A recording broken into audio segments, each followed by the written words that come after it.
My name is Rachel Levinson, and I'm really excited to be here because my guest today is the one and only Shannon Waller. Hi, Rachel. I'm so happy to be here. Thank you. A lot of people might be intimidated by this whole rhetoric even of seize your passion, realize your dreams, realize your potential, become the best you were meant here to be, fulfill your purpose, discover your unique ability, right? Because for some of us, that's a very big, bold vision, and that's fantastic, but that's not necessarily everyone's passion or purpose or mission or unique ability. But I think for a lot of people, they sort of feel intimidated or, oh, this isn't for me, or I don't think big enough, or I don't fall into this category of even thinking about what do I need to discover my unique ability for? What do I need to seize my passion when I'm just, I'm not building this grand vision or this bold dream. But that's so far from the truth. I think this is so applicable, unique ability and seizing your passion, to every one of us. Whatever our dreams are, whatever our purpose is, whatever our personal legend and becoming that hero that we were put here to be is for each of us, and it is unique for each of us, and it doesn't always look the way you think it should look. It's really interesting, and we've been talking about unique ability as sort of this big concept, and you're right, it can look very intimidating and very scary. It's like, but one of the ways that we look at unique ability is really interesting, and that is one simple way is how you are happiest in your own skin. This is really the most you can possibly be. So.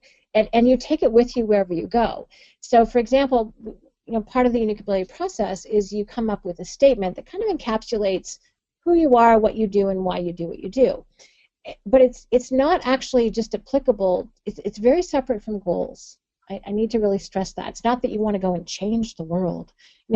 You will by doing your unique ability, but that doesn't have to be your aspiration, the whole thing. The point here is just to figure out how you can be the best you, how you can fulfill what you can call them God-given talents, or your gifts that you've been born with. How can you maximize those?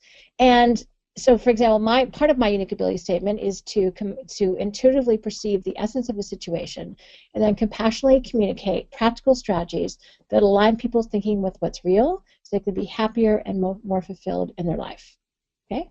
Now, that may sound kind of big, but I have to tell you this. I do this when I'm at a cocktail party or a birthday party, as I was on the weekend, with friends. I do it hopefully with my children. I do it with my husband. I do it with my clients. I do it with my colleagues. I do it with my other team leaders.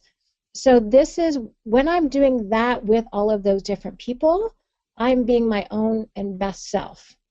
If I can try and do any umpteen other things at which I'm not so good at, first of all, I'm not doing my unique ability. I can guarantee you I'm not creating as much value, and I'm not being me, And I've tried to create value doing something I'm bad at. It doesn't work very well. But the thing here is that your unique ability goes with you wherever you are. It goes to work with you. It goes home with you. It goes to your friends. It goes to your community. It goes to your church. It goes to your synagogue. It goes with you, and so when you can live out of it, you're going to create value for all of those different types of people.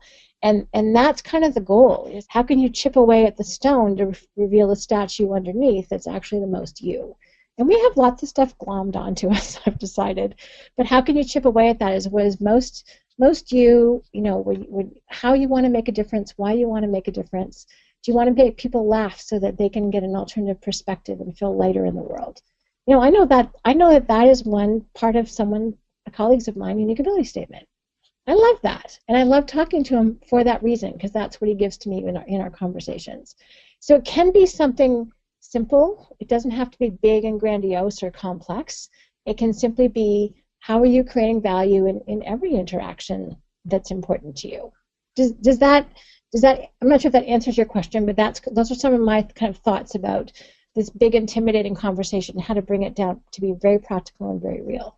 Totally, and I have to say that last piece, I'm so glad I asked that question, because that, to me, that gave me chills the whole time you were talking, and it was the most inspiring, and it just brings it very real and very basic which it all is. You know, the most profound epiphanies and truths in this world are really simple, basic ones, and we somehow manage to complicate things and overthink them. But I think that last piece really, it helped me understand unique ability in a new way, and hopefully it was as inspiring for anyone watching as it was for me. I love that. I love that. Yeah, it's not a job title. It's not a goal. It's an expression of you. I don't know any other way to say it. But it's fun when you get a handle on the elements of it, and that's kind of why I really like our unique ability discovery process. And I'll just show you the cover because I did bring it down today. This is what it looks like. It's a little set that we have, and here's the notebook. And when you take yourself out for coffee and do it, you get to break down the components. So, you know, Maya's intuitively perceive the essence of a situation. Other people might have analyze. That could be what they do. And it's important to me to compassionately communicate. I can just tell people what to do, and I've been known to do that, but it doesn't work very well. So compassion is a big part of how I want to do things. Practical strategies are also really, really important for me. So what's fun is I can be in my daily interaction with lots of different people.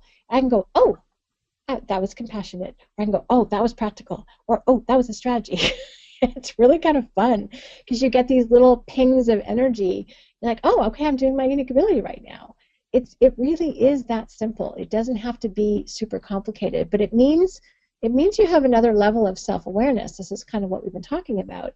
And you pay attention to it and don't take it for granted, because how you do what you do is special, and it's different than how I do it. It's special than how, you know, you do it or someone else.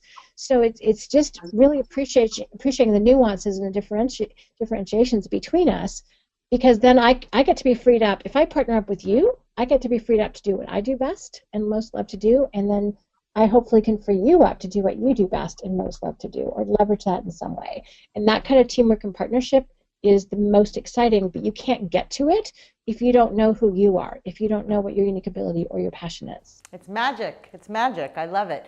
So what was that you held up for us? That's a workbook. Where could we get that? Where can we learn more about both Strategic Coach and Unique Ability, the books, the workbooks? All the good stuff. There's a notebook. Take yourself out for coffee. Well, strategiccoach.com. We've got a great store. I'm also a big fan of Amazon, so by all means go on to Amazon. Those are probably the best places to go and check out our different products, our services. If someone's an entrepreneur, definitely check out the Strategic Coach program. We wrote Unique Ability for, I would say, a general audience, not just for entrepreneurs. And part of the reason why we wrote the first book and we wrote the second book is people in our program were saying, I want to take this home to my spouse. I want to take this home to my kids. I need something. What have you got? At that point, we just had exercises. We didn't have any narrative around it, to use that term. And so that's what our clients are actually the ones who asked for it. It wasn't just something we thought, oh, the world needs this. People were saying, I need a way to be able to take this home because it's so important to me and it's been so, you know, enlightening and liberating and freeing. I want to be able to make it useful for other people. So that's where the whole initiative came from. I mean, I created the team programs because people were saying, can you please help me communicate what I'm doing to my team because I'm not doing a good job. So most of our products and services have all come out of people saying help in some way, shape, or form. So this Unique Ability 2.0 Discovery would be your #1 go-to resource. If you know, people in the program have access to one-on-one coaching that is a multiple times more expensive way to do it, so this is really inexpensive. There's one other resource that I thought might be really interesting, Rachel, for people to know about, and I've sort of alluded to it a little bit. We have a process called the 4 C's, and it's the 4 C's growth formula. And step #1 starts with commitment, which means you have to have a commitment to discovering your passion. You have to have a commitment to discovering your unique ability before the world will sort of align to support you. But often, as soon as we make that commitment, we're into what we call the courage phase. This is where you're like, why did I make this decision? What was I thinking? And you start to second guess yourself because immediately you're put into a state that's the opposite of confidence, which is where most of us like to spend time. And you're into that, oh no, butterflies in your tummy, what have I done? It's a bad decision. You start questioning yourself. But the stronger your commitment, the shorter the period of courage is. And out of that willingness to go through courage, you develop brand new capabilities. So you start to put those skills and those talents and that experience and that knowledge in place that we were talking about. And then eventually, and often it's not really all that long, you get to the place of confidence. And out of that place of confidence, you know what difference you're making, you know the contribution you're making, and then you can make a higher level, more challenging commitment and start the whole process over again. And this can start with learning something you don't know, like how to play the piano. It can be with going for a new job. It can be starting with a new hobby. It can be starting to go to a gym in the class and you're feeling self-conscious. It can be going for a walk if you haven't left your house for a long time. It can be big or little, it doesn't matter. But really understanding the stages of commitment, courage, capability, and confidence, and that is, in fact, the growth formula, I find very helpful. And having that scared moment be called courage is, to me, very encouraging. And I think that's kind of required for a lot of us when we go to pursue our unique ability and to pursue our passion and to figure out what our bigger expression of ourselves is going to be. It's going to take some commitment and courage before we get to capability and confidence. So one of our little quarterly books, it's only 60 some odd pages, it has cartoons, by the way, it's called the 4 C's Growth Formula. So that would be another resource to pick up. There's an audio that I do with Dan Sullivan in that, and that would be something else I think that would be very useful and strategic in people's path to really pursue their passion. I love that. So the 4 C's, unique ability, tons of content, resources, strategiccoach.com. I love that 4 C's as just a simplified strategy to seize your passion and uncover your unique ability. And it's a self-perpetuating sort of endless circle, right? Because the confidence leads to more commitment, leads to more courage, leads to more capability, leads to more confidence, and so on and so on. And it's endless and limitless, which is what growth is all about. So I love that as a simplified tool and strategy to achieve that growth that so many of us are looking for.